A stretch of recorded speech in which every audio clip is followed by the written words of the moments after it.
დაუბრუნდით პირდაპირ ეთერში ვაგრძელებთ გადაცემას. ნანა თეოდორიძე მუშაობს კვენტვის ქუთაისში სხვათა შორის გამოვიდა და ამოვიწყდა რომ ამიძე მესაუბრა, იმიტომ რომ ირგვლივ მრავლად არიან ადამიანები, რომელთა განწყობა პირდაპირ კავშირშია მზესთან და მზის სხივებთან. საინტერესოა, ჩემი სტუმარი რამდენად არის შეყვარებული მზის სხივებზე. მზია გეწაძეა, ჩემი სტუმარი, მივისალმები მას. ხადია, გამარჯობა მზია, როგორ ხარ? განწყობა როგორია? ძალიან კარგი განწყობა მაქვს. როგორც იქნა მზე დავინახე. ანუ ძალიან გიყვარს მზე. ძალიან მიყვარს. კარგია მინდი მზე. ხო, თუმცა იმ ვთქვათ სტიქიური ამბების ფონზე, რაც ახლავს ხოლმე ჩვენთან ძალიან პატარა თოლს, მეც კი შემიყვარდა მზე, როცა წვიმიანი და ესე ვთქვათ ცუცქიანი ამინდების მოყვარული ვარ, იმდენ დისკომფორტს ქმნის ხოლმე. მიხარია რომ ხარ ჩემი სტუმარი, არაჩვეულებრივად გამოიყურები, ბრჭყლიანად. მადლობა. უკვე პირდაპირ ეთერში მოგილოცავ დაბადების დღეს და გისურვებ ძალიან დიდ ბედნიერებას, ბევრ საინტერესო მუსიკალურ თავგადასავალს და ყველაფერი იმას, რაც ალბათ რა გსურს თავად უკეთიცი. ხო, ხშირად გვიმკიცებენ, რომ სხვებმა უკეთიციან, ჩვენ რა გვინდა, მაგრამ ასე არ არის. როგორ შეეგებე ახალი კიდე ერთი წლით გაზრდას? რთულია იმის გაცნობიერება, რომ ერთი წელი მოგემატა, მაგრამ დაბადების დღე რა ვიცი, მე მგონი ყველას უხარია. მე ძალიან მიყვარს ჩემი დაბადების დღე, 25 იანვარი. 25 იანვარს განსაკუთრებული ადამიანები არიან ხოლმე დაბადებული და განსაკუთრებით აი ჩემი ზოდიაქოს ირგვლივ მერწყული ვარ და მერწყულები ძალიან რა ვიცი ძალიან კარგები ვართ. ნუ ახლა მე მაგალითად ჩემ ზოდიაქოსაც იგივეს ვფიქრობ და ალბათ ლიკასაც უყვარს თავისი ზოდიაქო. ლიკაც მერწყულია? ლიკა ორი მერწყული და ერთი პატარა ყურო. პირდაპირ ეთერში, მაგრამ ერთი მერწყული ეთერში, ერთი მერწყული ეთერს მიყვება და ერთი ყურო წამყვარი. გჯერა ისე ზოდიაქოების ძალიან დიდი მოთქმა ხოლმე ვიღაცები ზოდიაქოთი გეგმავენ თითოეულ წამს თითოეულ დღეს და კვირას ვიღაცებს სასაცილოდაც არ ყოფნის ეს ამბავი. იცით რა არის? მე რაც წამიკითხე ახლა ჩემი ზოდიაქოს ირგვლივ ფაქტიურად 99% ემთხვევა. ისეთი ვარ მართლა. კარგი, როგორია მერწყული მაშინ მითხარი? ძალიან კარგია. კარგი რა არის? პოზიტიურია. ადამიანს გაუწვდის დახმარების ხელს. ინოვატორია, თავის საქმეში რაღაც ისეც გააკეთებს, მისი არ ესმით, მაგრამ გამოჩნდება მე 10-15 წლის მერე თურმე რა მართალი ყოფილა ეს მერწყული მაშინ ამას რომ ამბობდა და აკეთებდა. ცოტა გვიან უფასდებათ, მაგრამ მე რა. კარგი, მზია, გავიხსენოთ ახლა სხვადასხვა წელი, აი როცა რაღაცას ამბობდი და არ გიჯერებდნენ. ხო. თავდაპირველად ალბათ ვიდრე გაიაზრებდი, რომ ამ ყველაფერს დროებს სჭირდება, ხო? და შემდეგ შეიძლება გაგიგონ, მიგიღონ და აღიარონ კიდეც. ეს პირველი იმედგაცრუება მტკივნეული იყო? რაღაც დრო რო გავიდა, მას შემდეგ მეხვდი რომ კი, თავდაპირველად ალბათ უფრო მტკივნეული. თავიდან პირველად ხო, მაგრამ მე როცა ისა ეგუები და ჩაიქნებ ესე ხელს რომ მე რა მოხდა? ვერ გაიგო, მე რა. მზია, ყოველთვის იღიმი ხოლმე. კი. რანაირად ახერხებ? მიყვარს ხოლმე ადამიანი. აი, ლიკაც იღიმის ხოლმე დავაკვირდი. ცდილობ პარალელები გავალოთ თქვენს რაღაც ქცევებში. რანაირად ახერხებ? რა ვიცი, ასეთი ვარ უბრალოდ. ანუ კომუნიკაციის დროს ასეთი ვარ და ხა ჩემთვის ცალკე არის ჩემი საქმე ხო? არ ეგ მე არ მეხება. სია, როგორი იყო გასული წელი თქვენთვის? კარგი იყო. შვენიერი გასული წელი მქონდა. 7 ახალი სიმღერა შევმატე ჩემს რეპერტუარს. 6 სოლო, 1 დუეტი. დუეტი ვისთან? საბასთან. მოვიკითხოთ საბა, რომელიც თქვენი მეგობარია, რომელმაც გუშინ იუბილეზე გადანებიოდა. ისეთი სიურპრიზი მომიმზადა გუშინ პირდაპირ სამსახურში დამადგა ქალაქურში ტორტით და ესეთი თაიგულით. თეთრი ვარდები მომართვა. ჩემი საბუნა, მადლობა. რამდენი ხანია რაც საბასთან მეგობრობ მითხარი? რამდენიმე წელია, ალბათ 4. ალბათ 4, ხო. როგორი მეგობარია საბა, რომელსაც ასევე ძალიან უყვარს ადამიანები და ხშირად იღიმის ხოლმე. ძალიან კარგი მეგობარია. ჩემთან დამოკიდებულებაში, რავი, ნორმალური, ყოველთვის როცა დამჭირდება დაურეკავ საბა, მოდი, იმ წუთში გაჩვდება. თუ რამეს ვაკეთებთ, ყოველთვის გვერდით მიდგას და მეც ასევე ანალოგიურად. აგრძელებ საბასთან თქვათ ესეთ მუსიკალურ ტანდემი გსურს ისევ გააგრძელოთ რაღაც დუეტი ჩაწერო თუ კი ისეთ რა არის როცა ჩაგვივარდება რამე ისეთი სიმღერა ანუ სპეციალურად რაღაც ის არა გვაქვს მაგრამ რომ ჩავარდება სიმღერა რომ აი ხანდახან ვფიქრობ, როგორ ჯობია, შეიძლება სიმღერა სოლოა, მაგრამ ხო არ გავადუეტოთ. ჩვენ ჩვენი ბოლო სიმღერა რაც იყო ახლა მეყვარები, სოლოთ იყო დაწერილი და მე მაჩუქეს. მაგრამ ვიფიქრე, რომ სოლოთ არ იქნებოდა ისე კარგი, როგორც იქნებოდა დუეტში და შევცვალეთ არანჟირება, შევცვალეთ ტექსტი და გამოვიდა მშვენიერი, კარგი, ტემპიანი, თანამედროვე სიმღერა. როგორ ტექსტებს ანიჭებ ხოლმე უპირატესობას? რას არ იმღერებ არასოდეს? რას არ ვიმღერებ? მაგალითად ვულგარულ რაღაცებს არ ვიმღერებ. აი ცუდი სიტყვები როაში რაღაცას მასაც ვერ ვიმღერებ. გასაგებია. არა, ჩემში არ არის. სიცოცხლის სიყვარული უნდა იგრძნობოდეს ყველა ტექსტში. კი, პოზიტივი უნდა იგრძნობოდეს და კიდე რეალისტი ვარ. აი რეალურად როგორაც ხარ, რაც არის რეალური ცხოვრება, როგორი განწყობაც გაქვს, ეს უნდა გადმოსცე, ხო? ზია, როგორ ხდებოდა თქვენ ცხოვრებაში, როცა აი თქვენ შემოქმედებას გადახედავთ, აი მსმენელების შეგროვება, ხო? ძალიან მნიშვნელოვანია. თუმცა შეიძლება რაღაც მცირე რაოდენობით იყვნენ, გისმენდნენ. შემდეგ მოხდა ისეთი მომენტი, როცა მათი რაოდენობა გაიზარდა. შემდეგ ქუჩაში ვიღაცამ გიცნო, რომ ეს მზია ხომ არ არის. შემდეგ რაღაცები შეიცვალა. ანუ ეს გარდამავალი ეტაპები როგორი იყო თქვენ ცხოვრებაში და ეხლა სად ხართ, როგორ ფიქრობთ? აი სულ პატარა რო ვიყავი, მახსოვს 5 წლის როცა ვიყავი, როცა უმღეროდი და ვინმე მისმენდა, ძალიან მსხვენოდა. ვიმალებოდი, ხო და არავის არ უნდა შეეხედა და ვმღეროდი. თქვენთვის ვმღეროდით? მე ჩემთვის ვმღეროდი, მაგრამ ვიცოდი, რომ გარეთ ყველას ესმოდა. უბრალოდ არავის არ უნდა გამოეხატა ეს, რომ აჰა, მე შეგნახა გიყურებ. რომ მიყურებდნენ, ეს იყო დღევანდელი გადასახედით რატო იქცეოდით ასე? არ ვიცი, ბავშვი ვიყავი, უბრალოდ სხვენოდა ალბათ და მე წამოვიდა ბაღი, უფრო გავთამამდი, მე წამოვიდა სკოლა, კიდე უფრო გავთამამდი, მე წამოვიდა ანსამბლში ვიყავი, ბიგ ბენდში, იქ ხო საერთოდ ფრთები გაავშალე და ნელა გამიცნო მე ჩემმა ქალაქმა პირველ რიგში, სადაც დავიბადე, გავიზარდე და სადაც ამდენი წელი ვიმოღვაწე, ესე რომ ვთქვათ, პირველ რიგში აქ ამყავს მე ჩემი მსმენელი, ქუთაისში და მე რესტორანში რომ დავიწყე მუშაობა, იქ ყოველდღე ახალი მოდიოდა ეს მსმენელები და ძალიან ბევრი მიცნობდა. იმ ეტაპზე, როცა მე უკვე ტელევიზიით გამოჩნდი, უკვე მე ბევრი ადამიანი მიცნობდა. იმიტომ რომ ხშირად რომ მოდის ადამიანი, სახეზეც გცნობს და სახელიც იცის, შენი გვარიც იცის და ეს. ხო, მაგრამ მაინც ეს თუ სცენაზე გავუმხვილებთ ყურადღებაც, არესტორნოს სცენა ალბათ სხვა რეპერტუარს მოითხოვს, ხო? კი, რა თქმა უნდა, სხვა რეპერტუარს მოთხოვ. იქ სულ სხვა რაღაცას ვმღეროდი მე და როცა მე გამოვდივარ ტელევიზიით და გამოვდივარ უკვე პროფესიონალურ სცენაზე, იქ შენი რეპერტუარია საჭირო, იქ სხვის ნაწარმოების მღერა არ არის კარგი. ზიანთვის რა შეგრძნება ის მომენტი, როცა ვინმე დაუკავშირდება და იტყვის, რომ მე თქვენთვის ტექსტი დავწერე. ძალიან კარგია. ისე მინდა რომ დამიწერონ ახალი ტექსტი, ახალი სიმღერა და მომაწოდონ. თუნდაც სრულიად უცნობმა ადამიანმა, თუნდაც ახალგაზრდებმა. მივიღებ ყველას, ოღონდ მე უნდა მომეწონოს და უნდა მოვიხდინო, ხო? იმიტომ რომ მე ხა გამოცდილება მაქვს, რომ გადავავლებ თვალს, უკვე ვიცი ეს გამოდგება ჩემთვის შეკერილი თუ არა? არ გამოდგება ჩემთვის, ხო.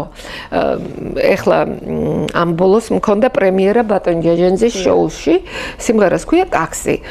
და ამ მინდოდა ეს თემატიკა, იმიტომ რომ ეს არის თემატიკა, რომელიც ყოველდღე ყველას გვჭირდება, ხო? ხო და ვფიქრობდი ამაზე და ერთ-ერთ თბილისელ ბატონს მიუმართე, რომელმაც დამიწერა ტექსტი. დიახ. მაგრამ მე ეს ტექსტი რო ჩაუგდე ჩემს მაესტროს ბატონ ვოვა მაშიტაძეს, მითხრა რომ ესო მამაკაცის პირიდან სათქმელი სიტყვებია და არა შენიდანო, მაგრამ ინსპირაცია ხო მოგწვა ამ ტექსტმა და რაღაც თემატიკა ხო გაიშალა, მე ამაზე ავაგეთ სხვა ტექსტი. ანუ მეორე მეგობარმა გოგონამ დააგვეხმარა, ისიც ავტორშემსრულებელია და გამოვიდა მშვენიერი, კარგი სიმღერა, ოღონდ ქალის პირიდან წამოსული, ანუ ყველაფერს ვერ მე ახლა კაცი რო იტყვის, იმას ვერ ვიტყვი, ხო? ვერ სიმღერაში და ვერც ისე და ვერც ასე და ეს ახლა ქალბატონის მონათხრობი ის არის ტაქსი. რისთვის დამჭირდა და რატომ და ასე შემდეგ. ზია, ვიდეო კლიპიც გადაიღეს? კი, გადაღებულია YouTube-ზე, ჩემს YouTube არხზე დევს ეს სიმღერა ქართულად შეულებრივად ჩაწერთ მზია გეწაძე ტაქსი და სად გადაიღე? ქუთაისში მიმდინარეობდა გადაღებები. ქუთაისიდან მივქრი ვარ აეროპორტში. ანუ დაქალი მაგებინებს რომ ჩემი შეყვარებული მიფრინავს. ანუ მიმატოვა და ჩემს გარეშე და ეგრევე ჩამოვდივარ ვიძახებ ამ ტაქსს და მივქრი ვარ. კოპით ნარამდე ვზდიე, მაგრამ შეაყოლნებთ თუ მაინც მოესწრებს გაფრენას. მე არ მომისმენია სიმღერა. ხო, როგორ აი ეს რო გავიგოთ ფინალი, ამისთვის უნდა ვუყუროთ ვიდეო რგოლს. როგორც ვიტყრეს, ჩვენს ტელემაყურებელს გადაცემის დასრულების შემდეგ ექნება შესაძლებლობა სიმღერა მოისმინოს. იდეაზე ვინ იმუშავა, ანუ კლიპს მაინტერესებს. ჩემო მეგობარმა თემო ხითარიშვილმა. თემომ გადამიღო ეს კლიპი. ესე რომ ვთქვათ, ძალიან უბრალოდ მოკრძალებულად ქუთაისურ ფასებში ესე რომ ვთქვათ, ჩახუტებებში დამბებში ხო, მინდა აღნიშნო, კლიპში მყავს ტაქსის მძღოლი. ტაქსის მძღოლი არ არის ის, ოღონდ სინამდვილეში არის მუსიკოსი გია კოსტავა. ბევრი წლები მის გვერდით მუშაობდი რესტორანში, არის ძალიან კარგი პიანისტი. ასევე განათლებული მუსიკოსია, დამთავრებული აქვს ჩვენი სასწავლებელი ფლეიტის განხრით. მოვიკითხავ. რა რეზონანსი და გამოხმაურებები პოვა სოციალურ ქსელში, როცა სიმღერა განათავსე? სხვათა შორის ყოველ დღე ხა ვაკვირდები რაღაც პატარა ფრაგმენტი ავტვირთეთ TikTok-ზე და სადღაც უკვე 100,000 ავიდა. დღეს დილით არ მინახავს სხვათა შორის. აი 2-3 დღეა რაც დავდე და მიდის რა. ბოშაქალო მოერევა თუ ტაქსი? არ ვიცი. დრო გაიჭის ამას? არ ვიცი, ამას ბოშაქალომ ხო გახსოვს 30 წელი იცადა და ეხლა ტაქსი 30 წელი კიდე ვერ მოიწო 30 წლის მერე ძალიან ასაკოვანი ვიქნები, ასე რომ იჩქარეთ. კარგი, 2026 წელს რა გეგმები გაქვს? მუსიკალური ცხადი აქედან დავიწყეთ. მუსიკალური გეგმები ხო. რა თქმა უნდა, ვმუშაობ შემდეგ რეპერტუარზე, სხვათა შორის ერთი სიმღერა უკვე იანვარში ჩავწერე, ეს გახლავთ ჩვენი თანაქალაქელი, განსვენებული ბატონი ვასო კოკელაძის სიმღერა იმერეთო ვაზის დედა მშობელო. ამ სიმღერას ადრე სტუდენტობის დროს გვამღერებდა ხოლმე თვითონ ბატონი ვასო, ძალიან კარგი პიროვნება, კარგი ადამიანი, კარგი კომპოზიტორი იყო და მინდა რომ არ დაიკარგოს ეს სიმღერა და ამიტომ ჩავწერე თანამედროვე ვარიანტი და რა ვიცი, შეიძლება თებერვალშიც გავაკეთო პრემიერა, ჯერ არ ვიცი, მაგრამ კარგი გამოვა. მუსიკალურად მოლოდინები გვაქვს, მაგრამ მაინც ხო თუ გვინდა ალბათ რომ საქმეში ვიყოთ პროდუქტიულები, ჯერ ინდივიდუალურად ადამიანები უნდა ვიყოთ ბედნიერები. როგორ გესმის ცნება და ტერმინი ქალური ბედნიერება და რა? ქალური ბედნიერება ხო. ქალური ბედნიერებას როცა ვამბობთ, ახლა იგულისხმება რომ აუცილებლად უნდა გვყავდეს მეორე ნახევარი. არ არის სიმართლე? სიმართლეა, კი, ნანა. სიმართლეა ჩემო ძვირფასო, ოღონდ მე არ მაქვს ეს ბედნიერება სამწუხაროდ. ვერავინ ვერ ვიპოვე ისეთი, ვინც ჩემს გვერდით დადგება და გაიზიარებს ჩემს ყველანაირ ემოციას, ესე რომ ვთქვა და ჩემი ცხოვრების წესს. ზოგადად ქუთაისში, აი მე ხო ახალგაზრდა გოგო როცა ვიყავი და როცა იყო ეს გათხოვების, თხოვების საკითხები რაღაცები, როგორც კი ვამბობდი რომ მე უნდა ვიმღერო სცენაზე.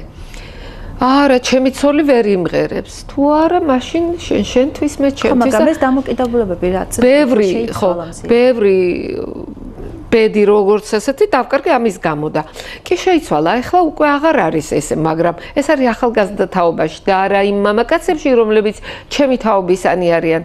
ჩემი თაობის მამაკაცები ეხლა შვილიშვილები ყავთ ისევე როგორც მე და ალბათ ყველაფერს თავისი დრო აქვს ნანა, მაგრამ ქალური ბედნიერება მაინც მე ასე ვთვლი, რომ ჩემთვის არის დედობა. მე მაინც ბედნიერი ქალი ვარ. მე ესეთი შვილი მყავს, ესეთი ანგელოზი რძალი მყავს, პაწაწუნა შვილიშვილები მყავს, სხვა შორის სოციალურ ქსელში განვათავსე, როგორ სიმღერით მომილოცეს ორივე პატარებმა. საყვარლები თბილისში არიან, ძალიან მომენატრენ. გკოცნით ბავშვებო, გენაცვალეთ. კარგი მუსიკოსია თქვენი შვილი ხო? კი, ძალიან კარგი მუსიკოსია. ამას იმიტომ არ ამბობთ, რომ დედა ხარ. ამას იმიტომ არ ვამბობ, რომ დედა ვარ, კი. როგორი დედა ხარ, ისე მკაცრი ხარ? არა, მე მკაცრი არასდროს არ ყოფილ ვარ, ნანა, უბრალოდ არ ვიცი, შეიძლება ბავშვი იყო ასეთი, მე ესეთი ადამიანი ვარ, როცა რაღაცა არ მომწონს, დავუჯდები და როგორც დიც ისევე საუბრებოდი ჩემს შვილს, ასე გავზარდე. ჩვენ მეგობრები ვართ. ვუხსნიდი ესეა და ძალიან ბევრი შეგონებები, რა ვიცი, გამოადგება ალბათ და დალექილია შეიძლება მის ცნობიერებაში და როცა დაჭირდება, ამოტივტივდება ის და გაახსენდება დედა რას ეუბნებოდა და რას ასწავლიდა. მე მიმაჩნია, რომ სწორად გავზარდე ჩემი შვილი. მაგრამ მარტომი არ გამიждია, რა თქმა უნდა, მთელი ჩემი ოჯახი ზრდიდა. დედა, მამა, ძმა, რძალი, ყველანი ვიყავით ამბავში ესე გადაფოფინებული და რაც შეგვეძლო, ხო, ჩვენი ოჯახიდან ყველაფერი კარგი არის მასში, ხო. მე დარწმუნებული ვარ, ძალიან გულშემატკივრებს. კი, თუმცა სოციალურ ქსელში არ არის აქტიური და არაფერი, თუ რამე ისე დამირეკავს, დაურეკავ დედა ეს გავაკეთე, ახლა ეს არის და ნახავს თვითონაც თავის საქმე. ხონია შვილთან კოლაბორაცია რაღაც ეს მუსიკალურ ამბებში. სხვათა შორის სულ მინდა, მაგრამ ის არის თბილისში, მე ვარ ქუთაისში და ამას ვერ ვახერხებთ უბრალოდ და თავისი დაწერილი ნაწარმოებით ორჯერ მყავდა მიყვანილი, ანუ მიიწვიეს პოსტივზე და გააჟღერა თავისი სავიოლინო ნაწარმოები, მაგრამ იქ უფრო უნდა სიმღერა, იქ სიმღერების ის არის და თუ იმღერებსო და კი მღერის ჩემი შვილი, მაგრამ თვითონ თulis რომ მე არ ვარ პროფესიონალი მომღერალი და იქ რატო გამოვიდე, მე ვარ მევიოლინე. ანუ რაც არაპროფესიონალურად უნდა გააკეთოს, ეს არ მოსწონს. ალბათ ასეც უნდა იყოს. ასეც უნდა იყოს. ასე უნდა იყოს. რომ არა მუსიკა თქვენი ცხოვრება როგორ იქნებოდა?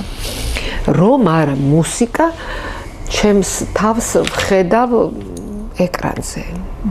ხო, მე სხვათა შორის ძალიან მომწონდა მსახიობობა, მაგრამ თეატრის მსახიობობა არა. რა ვიცი, თეატრთან მას უწუნებდეთ? არა, ხო, რა ვიცი, იცით რა, ეკრანზე მინდოდა ყოფნა. თეატრში არა. თეატრში სხვა რაღაცა და თეატრში მეორედ ვერ გაიმეორებ, დაუშვათ დუბლს და ფილმის გადაღების დროს გაიმეორებ, სერიალი, რომელშიც იღებდი მონაწილეობას, ხო, ძალიან პოპულარულია და ბევრმა იცი საქართველოში. რა ხდება ამ კუთხით? შეჩერებულია ამ წუთას ჩემი ცოლის დაქალების გადაღება. ალბათ არ ვიცი რის გამო, მაგრამ მე ვფიქრობ, რომ ალბათ დაფინანსების გამო, მე ესე ვფიქრობ. თუმცა რაღაც პერიოდები სხვა დროსაც იყო ხოლმე შეჩერებული და რატო იყო მე არ ვიცი, ანუ მაგ საკითხში ძალიან ისე ჩახედული არა ვარ, მაგრამ როცა იქნება სიამოვნებით გავაგრძელებ ყველას. რა გამოცდილება მოგცათ მსახიობებთან ურთიერთობა? აი ძალიან სასიამოვნოა, დამღლელი პროცესია, მაგრამ ძალიან სასიამოვნოა. ამ რეჟისორებთან კომუნიკაცია, რას გასწავ, ისინი მე ყველაფერს მასწავლიდნენ, რა უნდა გამეკეთებია, როგორი სახე მიმღე, როგორი ინტონაციით მე თქვა ეს ჩემი სათქმელი, როგორ პარტნიორებთან როგორ ბალანსში უყოფილიყავი და ესეთი კარგი მსახიობი როგორც ბატონი ზვიადი დოლიძია, როგორც იქ ჩემი თეკო ჩუბინიძე, ვისთანაც მე კოლაბორაციას წარმოვადგენ, არის ძალიან დიდი პატივი ჩემთვის, იმიტომ რომ მე არანაირი შეხება არ მქონია ამ სფეროსთან, ანუ ფაქტურად გამოუცდელი ადამიანი ჩამსვეს აი ესეთ სიტუაციაში და ძალიან დიდი მადლობა იმ ადამიანს, ვინც ეს გააკეთა, მოკლედ რა. იმედს დავიტოვებ, რომ დაუბრუნდება ეს სერიალი, ანუ სხვა სერიალიდან შემოთავაზება იქნება და ამ კუთხითაც ეს წელი თქვენთვის იქნება გამორჩეული.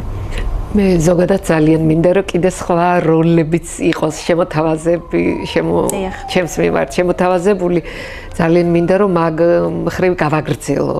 მიუხედავად იმისა, რომ ახლა ძალიან ისეთი ახალგაზრდაც აღარა ვარ, მაგრამ ხო არის ცოტა ისეთი როლები მოვირგებდი რაღაცას. კარგი, მე დანალდა დაგემშვიდობები დღეისათვის და როგორც ვიცი, ძალიან ისეთი დაგეგმილი დღე გაქვს მოგეთ სამსახურობრივი თვალსაზრისით დღეისათვის. აი ესეთი რაიმე მიზანი თუ დაუსახე საკუთარ თავს, რომელიც ჯიუტად უნდა განახორციელო 2026 წელს. თუ არ ხარებით აი ძალიან მინდა რომ ამ წელს მქონდეს ჩემი სოლო კონცერტი ჩემს ქალაქში არა მაქვს, ხო?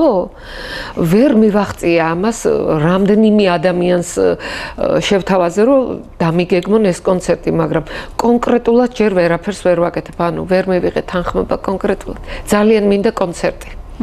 იმიტომ რომ თუ არ გამოვედი მე თუ გნებავ დღიაც ის ქვეშ აი მოედანზე რო ტარდება კონცერტები რატო არ უნდა გამოვიდე აქვე ვცხოვრობ მოედანთან მესმის ყველა კონცერტი ვინ გამოდის რას აკეთებს და მე სახლში ვზივარ ძალიან გული მდგივა ამაზე ანუ ეს არის გეგმა რომელიც კონცერტი გისურვებ რომ აუცილებლად დაისრულო ეს სურვილი ბედნიერ დღეს გისურვებ ფერად დღეებს გისურვებ მადლობა რომ იყავით ჩემი სტუმარი ისევ და ისევ გილოცავ დაბადების დღეს და მინდა ყოველთვის კარგი გისურვო დიდი მადლობა ყველა იმ ადამიანს ვინც მე მომილოცა გუშინ დაბადების დღე ძალიან დიდი სია იყო და ძლივს ჩავიყვანებულებში ყველა წავიკითხე დიდი მადლობა ყველას დროებით დაგემშვიდობები მადლობა რომ იყავით ჩემი სტუმარი მზიან დღეებს გისურვებ მზია აქვე მადლობა დროებით დაგემშვიდობები ნახვამდის გადაცემა შუადღე ქუთაისში დასრულებულია მზია გეწაძეს მასპინძლობდი მე ნანა თავდორაძე ვარ იკა ჩალვავაძე მუშაობდა კადრს მიღმა გისურვებთ ბედნიერ დღეს არაჩვეულებრივი ამინდი ასე რომ გაისწერნეთ ძალიან ბევრი იმიტომ რომ ჯანსაღ ცხოვრებას ალტერნატივა არ აქვს გემშვიდობებით ხვამდის საუკეთესო სურვილებით ნახვამდის